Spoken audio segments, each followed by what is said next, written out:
Assalamualaikum warahmatullahi wabarakatuh.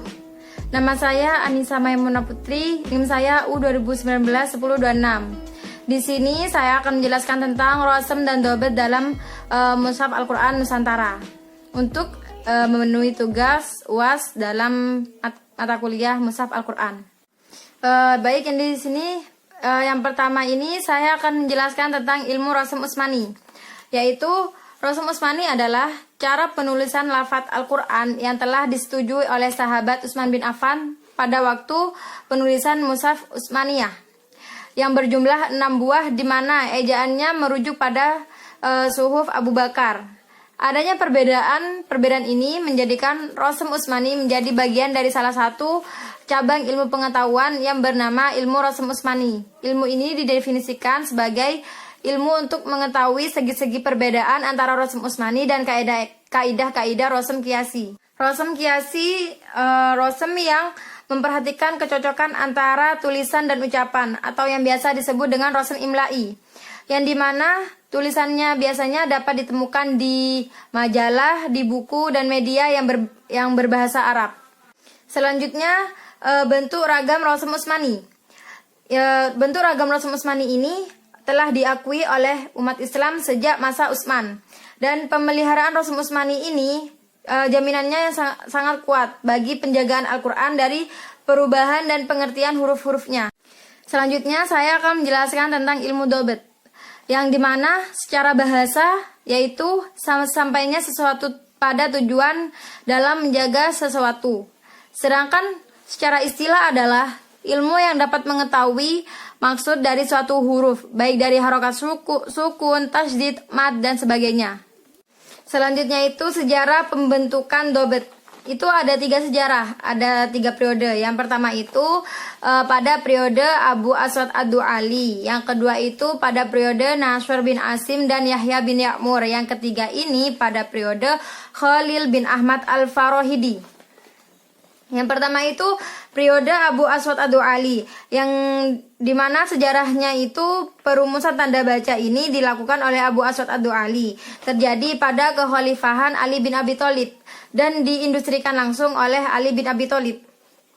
Dan pemberian nukut al-i'rab itu adalah ide dari Ziyad bin Abihi, yang dimana ini diawali dari Ubaidiyah putra Muawiyah melakukan banyak lahem dalam pembicaraannya bersama ayahnya.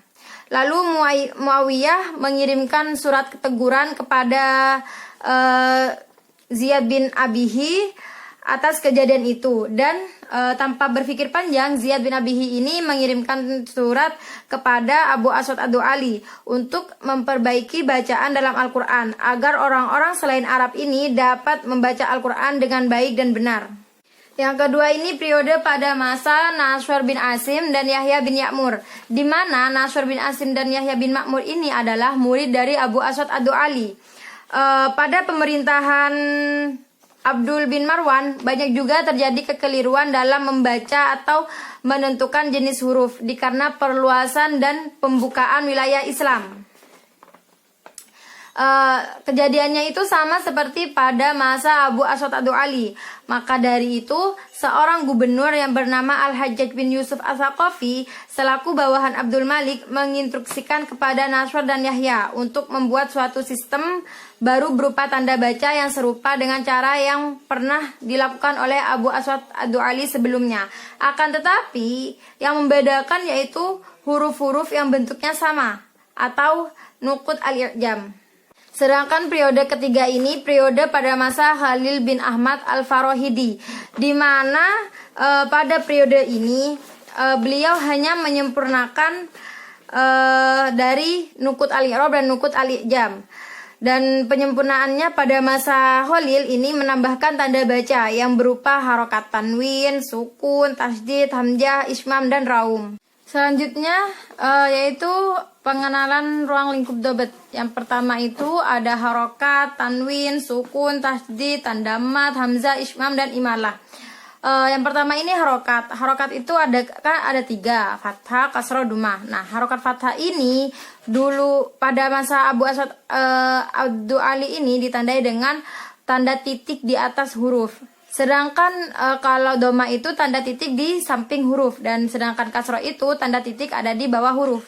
Selanjutnya yaitu tanwin, di mana tanwin ini ditandai dengan dua tanda titik merah. Yang pertama ini tanda titik untuk harokat, dan yang kedua tanda titiknya untuk isyarat tanwin. Selanjutnya sukun. Sukun ini mempunyai 4 tanda. Yang pertama itu tandanya berbentuk seperti angka 0 pada matematika. Yang kedua ini seperti jaroh di atas huruf sukun. Yang ketiga bentuk kepala kho yang diambil dari kata khofif. Dan yang keempat itu bentuk hak masykuk. Selanjutnya tasdid. Tasdid ini tandanya itu ditandai dengan kepala shin, akan tetapi tidak ada titik. Akan tetapi juga bisa ditandai dengan huruf dal kecil. Selanjutnya tanda mat. Tanda mat ini tandanya biasanya berupa jaroh yang ujungnya agak naik sedikit. Biasanya tanda mat ini diletakkan di atas huruf mat, dan ada juga yang diletakkan sedikit di depan huruf mat. Terus selanjutnya itu hamzah. Mengenai bentuk hamzah itu ada dua, yaitu yang pertama bulat seperti nukut al-i'jam, baik itu dari segi tahqiq maupun tashil. Yang kedua ini kepala huruf ain kecil. Selanjutnya yaitu ismam dan imalah, yang dimana ismam adalah membentuk kedua bibir seperti mengucapkan dhammah tanpa suara.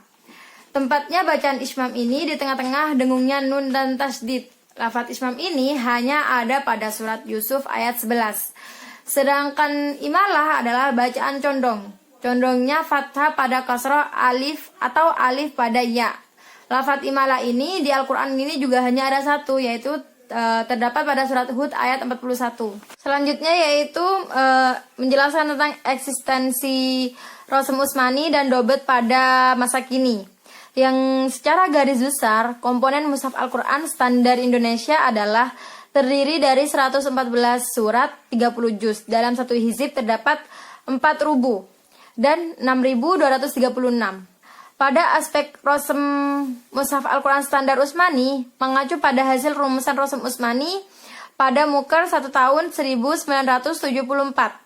Sedangkan rumusan pembahasan Rosem Utsmani merupakan hasil rapat kerja Lajnah Pentasnim Mushaf Al-Quran pada tahun 1972.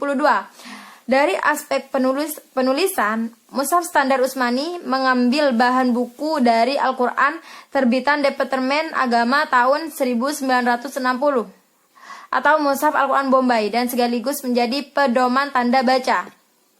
Adapun dari aspek harokat, Mushaf Standar Utsmani Indonesia mengacu pada hasil muker kedua tahun 1976, yakni komparasi bentuk-bentuk harokat dari berbagai negara dan memilih bentuk yang sudah familiar dan diterima masyarakat luas di Indonesia. Mungkin cukup sekian dari saya, kurang lebihnya mohon maaf. Wassalamualaikum warahmatullahi wabarakatuh.